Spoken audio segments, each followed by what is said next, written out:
Yo, what's up, guys? It's your boy Checo GAK Buka 17. Yo, today I wanted to talk about this video that I was watching the other day and how it had some relevance to what it was saying, and I understand what it meant. Um, and I feel like that video helped me see this in a broader perspective. This game, at least Destiny 2. Um, lately people have been complaining about the game. People have been like talking this shit about the game and all this and all that. And I understand that some people they purchased a video game and they don't purchase any of the DLCs pre-hand. I personally purchase DLCs pre-hand, especially if they're gonna be reduced in price. Um, but anyway, this video I was watching was called "How Film Theories Killed Star Wars," and to me, in a way, that also applies to this game because there were a lot of theories about what was gonna happen in this game, and there were so many theories and of lore theories as well that everybody was just coming up with and making and creating. And some people who watch those channels are, and I'm not gonna mention people's names or the YouTubers that I know are doing these things.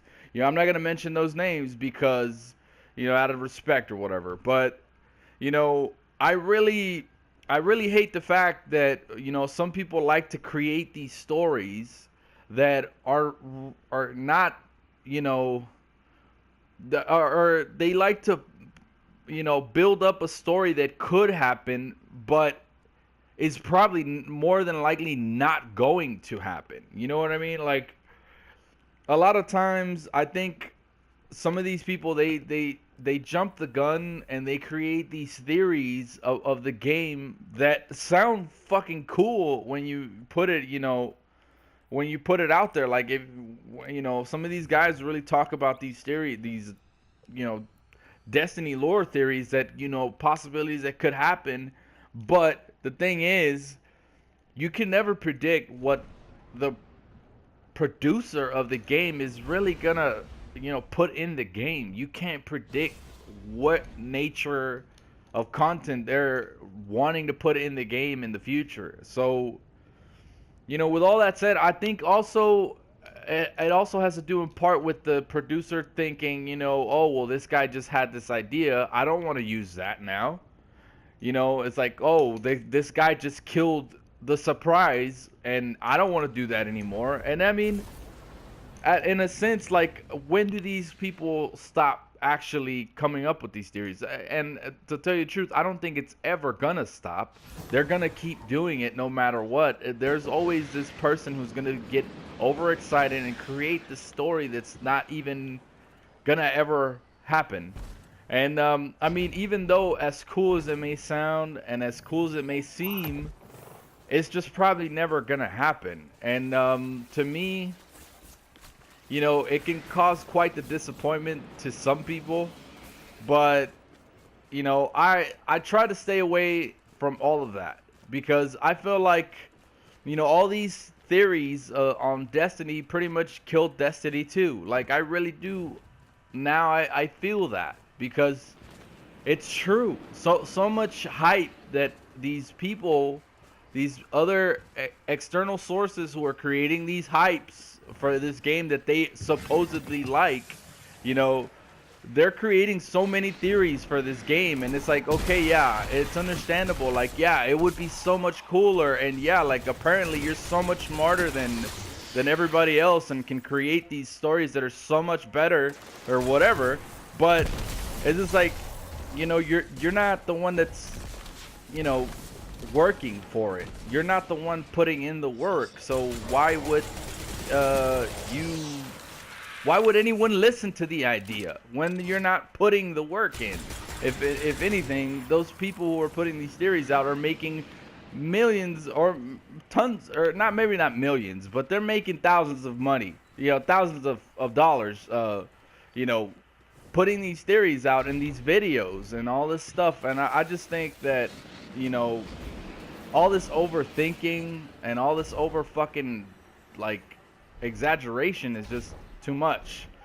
I mean, of course, this game, you know, there is, you know, a big no when it comes to fucking microtransactions in this game, but it's not as bad as other games are. I mean, some of these games, like let's say for example Fortnite. Fortnite is a one map game. The whole fucking game is just a one map game, and everybody's like so intrigued by it because it's free. Like, people would rather have one free game and maybe pay for this shitty one like this shitty fucking PvE content that's probably not great at all whatsoever, rather than pay for a game that looks really beautiful. You know, the sceneries are fucking amazing. Of course, it's not gonna be as big as the first one, but you know, it's like, what more do you want? Like, you can't, you're not gonna get everything in life. It's just like, come on, people have to learn how to lose sometimes, and it's just, I mean, of course, you don't want to lose money, and if you don't want to lose that money, then you should have just not paid for the fucking game. Like, don't, you know, expect the worst when, of course, when you already know it's happened before. So it's like, you know, the theories that they were creating were just, I think, too good to be true. Because if you think about it, most sequels are never good. You know, you're never gonna get a good sequel, besides maybe in Star Wars, which was Empire Strikes Back. I mean, Empire Strikes Back was fucking shit, but that's Star Wars. That's the Star Wars film, and you know, of course, the whole film was just ahead of its time, and it was something different. So no matter what the sequel was, it was gonna be good in the eyes of something, you know, that you've never seen before. And now Destiny, you know, after Destiny came out, there was tons and tons of games that were copies of this game. And after that, it's like, you know, all those ideas are being put into several other projects now. So what more can you do after that? Like, what other ways can you figure to innovate this system? And I mean, there's not many, because they're pretty much all taken. I mean, there's Warframe, there's all these new fucking, you know, mass map games that, you know, drop loot. I mean, of course, it's not like it's not based off of pay, you know, microtransaction stuff. I mean, all the Destiny stuff, I don't know why people complain so much. It's not like the actual content is hidden behind microtransactions.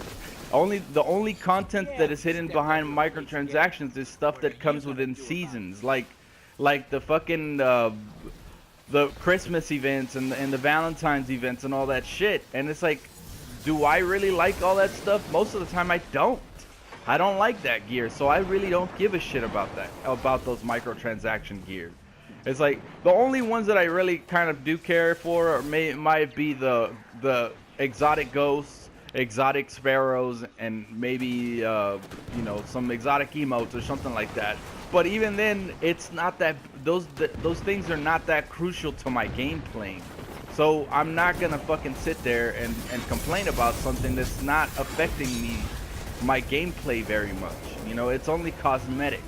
So, you know, back to what I was saying though about the theories, you know, all that shit comes into play. I know people don't take any of that into consideration at all. Sometimes people just seem to like just get pissed off because they have to pay more, and maybe sometimes it's people who don't have jobs and they don't have the money to afford these things, and they're like, oh well, I can't pay for it, so okay. Well, I mean, it's understandable, but you know, just because you don't have it, it doesn't mean that you have to complain. You know, it's a part of society, and people have to pay to do things. You know, of course, it would have been awesome if you didn't have to pay for the game. It would have been awesome if it was free, but I don't think the game would have been this nice if it was free. Now, it would have probably just been one fucking planet and, you know, 5 fucking guns, or probably a pool of fucking 25 guns or some shit like that. Which on this game, there's hundreds of guns. There's not just fucking 25 guns on this fucking game. There's a shitload of guns that you could pick from. And maybe they do have reskins of some guns, but then you can change the model of your shit if you need to, you know. But I mean, I'm not trying to defend this game either, because it's fucked me over as well, as much as it's fucked over the next person. I mean, I did spend a good amount of money on the first Destiny 1. Of course, I mean, I got mine late into the game, so I only got to pay for the taking. Wait, no, actually, I only got to pay for the Rise of Iron DLC, so I wasn't pissed off at all. You know, it just people who had to pay for DLC after DLC. You know, it's understandable. The way I saw it though, and my initial purchase of D2 was, if I purchased this at this time right now, at the very beginning of the game, I'm gonna get those DLCs half priced, because I'll get it with the deluxe edition or whatever edition it's gonna be that I need to get those DLCs within the same with the same purchase. And I that's how I go about my shit. So and that's only depending on the game. If it's a game that I know I'm gonna enjoy, and I know I'm gonna want to get those DLCs, and I'm gonna get those initial DLCs. I know some people don't probably may not have the money at the time, and I mean, there's nothing I can do about that. There's nothing anyone can do about it. It's I mean, of course you're gonna be angry, but you can't be angry at the game for you as an individual not having what you need to get that game. So other than that, that I just thought it was very interesting that they're putting that idea out there with other things, and I feel like that's happening to video games right now. So I don't know. I don't know what you guys think about that, but I just feel like that's it's very true. Like this game, I feel like this game got massacred by just so many people trying to change the game. There's always so many complaints about the pools, the fucking sandboxes. Everybody always wanted something nerfed, something buffed. It's too strong. This is too strong. This is too weak. And I just feel like all of that just fucked everything up. And now we got a game where Bungie tried to, satisfy all those complaints, and it turned this game into a very I don't know, a very dry game. It's just very empty now to some people. Like, and I don't mean by the worlds and everything that's in it. It's just that feeling that we used to get of a sense of accomplishment after everything, and having to get that special thing that you can't get anywhere else, and having to level up, having to need to do the raid to get that high gear so you could level up. All of that took into play in the feeling that it gave you, and now they took all that feeling out, and of course it's gonna feel empty. But that, to each his own on that. If I haven't played a game like Destiny, and I still can't find a game like Destiny. So since I don't have anything other than Destiny 2 that's like Destiny 1, then I just can't play any other game. I have to keep playing this. Of course, I still have hopes for it to get a lot better, but those are just hopes. I can't do anything about that. And I already purchased the initial DLCs, so I mean, I'm gonna keep playing until I feel like maybe I don't need it anymore or whatever. But till then, I mean, I'm still enjoying the game. I'm not listening to what these people are saying, because the more you listen to them, the more they're gonna piss you off. But anyway, that's that for this small rant, I guess. I am gonna put the link into the description for that Star Wars theory. Star Wars film theories killed Star Wars, and so you guys can check it out if you want, and that link will be on the description below. So if you guys care to check that out, subscribe to those guys, whatever you got to do, big shout outs to them for that. I completely understand that idea, and I feel like that idea is affecting it just doesn't affect just movies. I feel like that could just affect anything in general that has a sense of popularity between people and stuff like that. But Anyway, that's that for this video. Hope you guys enjoyed that.